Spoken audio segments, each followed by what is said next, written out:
साडी घालायला प्रत्येक महिलेला आवडत असतं, पण एखाद्याची उंची कमी आहे किंवा मग एखाद्याचं तब्येत जास्त आहे म्हणून बऱ्याच महिला साडी घालत नाही। आपण नेहमी असं करायला पाहिजे का? तर नाही। आपल्याला जर साडी घालायला आवडत असेल तर आपण काही गोष्टी लक्षात ठेवून काही टिप्स फॉलो करून छान प्रकारे साडी नेसू शकतो आपण। तर त्या टिप्स कोणत्या आहेत ते आपण आता बघूया। नमस्कार, मी सीमा स्वागत करते तुमचं माझ्या एका नवीन व्हिडिओमध्ये। तर मी दर आठवड्याला फॅशन, लाईफस्टाईल, ब्युटी अशा वेगवेगळ्या विषयावरती व्हिडिओ घेऊन येत असते। जर तुम्हाला या विषयामध्ये इंटरेस्ट असेल तर तुम्ही माझ्या चॅनलला नक्की सबस्क्राइब करू शकता आणि जे बेल आयकॉन आहे ते सुद्धा प्रेस करा, जेणेकरून मी जेव्हा केव्हा व्हिडिओ अपलोड करेल तेव्हा त्याचे नोटिफिकेशन तुम्हाला नक्की येईल। तर चला सुरू करूया आपण। टिप नंबर 1, साडीचं फॅब्रिक। जर आपली हाईट कमी असेल तर साडीचं फॅब्रिक चूज करताना आपण विशेष लक्ष द्यायला पाहिजे। जेव्हा केव्हा आपण साडी बाय करतो त्यावेळेस आपण साडी नेहमी अशा पद्धतीच्या बाय करायला पाहिजे ज्या साड्या खूप छान प्रकारे चापून चोपून आपल्या अंगाला बसतील। जसं की जॉर्जेट म्हणा, शिफॉन म्हणा, अशा वेगवेगळ्या प्रकारच्या ज्या सॉफ्ट मटेरियलच्या साड्या येतात त्या आपण चूज करायला पाहिजे।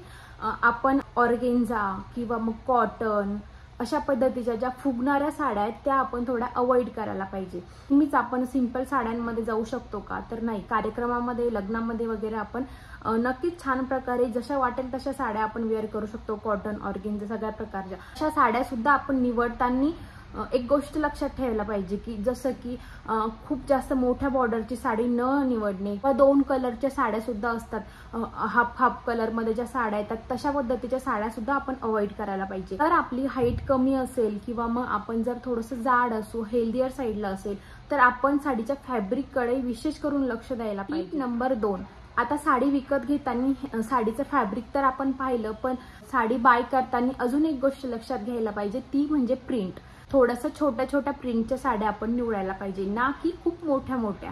आता जेव्हा आपण छोट्या प्रिंटच्या साड्या निवडतो किंवा वेअर करतो तेव्हा असं म्हणजे एक इल्युजन क्रिएट होतं की समोरची व्यक्ती थोडीशी बारीक आहे। तर त्यामुळे आपण जेव्हा केव्हा साडी बाय करू त्यावेळेस आपण साडीच्या प्रिंटकडे सुद्धा लक्ष द्यायला पाहिजे। Tip number 3, petticoat. तर आपण पेटीकोट चूज करताना ए लाईन वाला म्हणा किंवा मग जे रेग्युलर पेटीकोट होतात त्याच्यावरती साडी न घालता आपण एखादा फिश कट वाला पेटीकोट वेअर करू शकतो किंवा मग त्यापेक्षाही छान प्रकारे आपण शेप वेअर घालू शकतो। जे रेग्युलर पेटीकोट वरती आपण साडी नेसतो तेव्हा आपला छान प्रकारे फुगा होतो साडीचा, तर तसं न होता शेप वेअर वरती साडी नेसतो ते दिसायला खूप सुंदर वाटत असतं आणि छान प्रकारे बारीक आणि स्लिम अशा पद्धतीचं एक इल्युजन क्रिएट होत असतं। Tip number 4, blouse. तर आता बऱ्याच वेळेस काय होतं, जे रेग्युलर ब्लाउज येतं साडीमध्ये ते आपण शिवत असतो। ज्या महिलांची हाईट कमी आहे किंवा मग ज्या थोड्याशा जाड आहे त्यांनी थोडेसे कॉन्ट्रास्ट ब्लाउज अवॉइड करून छान प्रकारे एकसंध ब्लाउज शिवायला पाहिजे। जसे की जशी साडी आहे त्याच पद्धतीचं ब्लाउज सुद्धा असायला पाहिजे, जेणेकरून जेव्हा ते एक इल्युजन क्रिएट होतं ते पूर्ण वरून खालपर्यंत एकसंध दिसत असतं। त्यामुळे आपण ब्लाउज कॉन्ट्रास्ट मध्ये अवॉइड करायला पाहिजे। आणि अजून एक गोष्ट, ब्लाउज जेव्हा आपण शिवून घेतो, स्टिच करून घेतो त्यावेळेस ब्लाउजच्या ज्या स्लीव्ज आहेत त्यावरती आपण विशेष फोकस करायला पाहिजे, कारण की ज्यांची उंची कमी आहे किंवा जे थोडंसं जाड आहे त्यामुळे त्यांचे दंड म्हणा किंवा हात सुद्धा थोडेसे जाड असतात।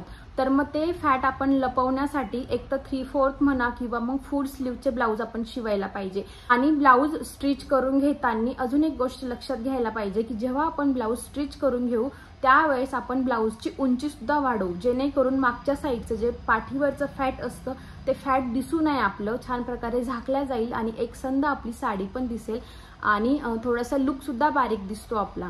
तर अशा पद्धतीने आपण नेहमीच ब्लाउजकडे सुद्धा विशेष करून लक्ष द्यायला। Number 5, hairstyle.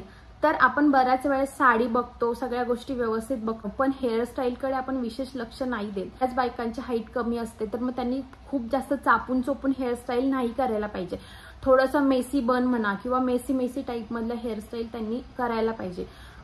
जेव्हा केव्हा आपण खूप जास्त चापून चोपून हेअरस्टाईल करतो किंवा टाईट घट्ट अशा हेअरस्टाईल करत असतो तेव्हा खूप जास्त आपला फेस सुद्धा मोठा दिसत असतो आणि हाईट सुद्धा आपली अजून आपसूक कमी दिसत असते।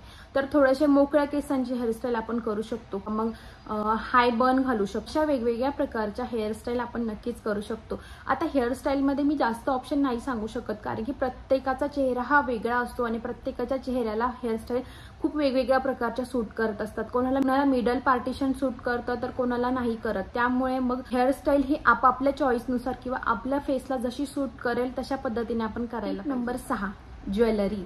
तर बऱ्याच बायकांना चोकर वगैरे अशा गळ्याला जे चिटकून असतात तशा पद्धतीची ज्वेलरी घालायला आवडते. पण ज्यांची उंची कमी आहे किंवा ज्यांचं खूप जास्त जाड आहे बायका, त्यांनी थोडेसे जे काही गळ्याला चिटकून ज्वेलरी असतात तशा पद्धतीची ज्वेलरी अवॉइड करून छान प्रकारे लॉंग थोडेसे राणी हार टाईपमध्ये म्हणा किंवा अशा वेगवेगळ्या प्रकारचे जे ज्वेलरी येतात तशा पद्धतीची ज्वेलरी आपण वेअर करायला. नंबर 7, आता बऱ्याच बायकांना असं वाटत असतं आपली हाईट कमी आहे तर मग आपण खूप जास्त मोठ्या मोठ्या हिल्सच्या सँडल वेअर करू.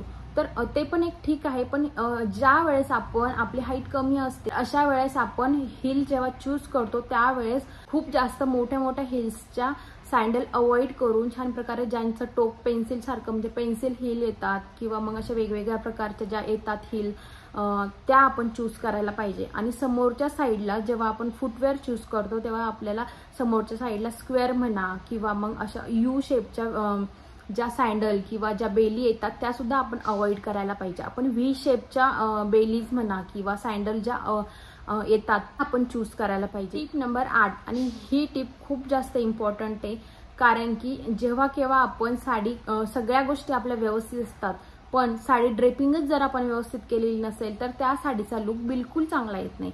तर त्यामुळे आपण साडी जेव्हा केव्हा वेअर करतो, फॅब्रिक कोणताही असो, कोणत्याही प्रकारचा आपला ब्लाऊज असो, कोणत्याही प्रकारचा आपला पेटीकोट असो, पण जेव्हा आपली साडी परफेक्ट ड्रेपिंग झालेली असते तोच लुक खूप सुंदर आणि उठून दिसत असतो. त्यामुळे आपण या सगळ्या गोष्टींकडे तर फोकस करायलाच पाहिजे, पण ड्रेपिंग सुद्धा आपण खूप व्यवस्थित आणि परफेक्टली करायला पाहिजे.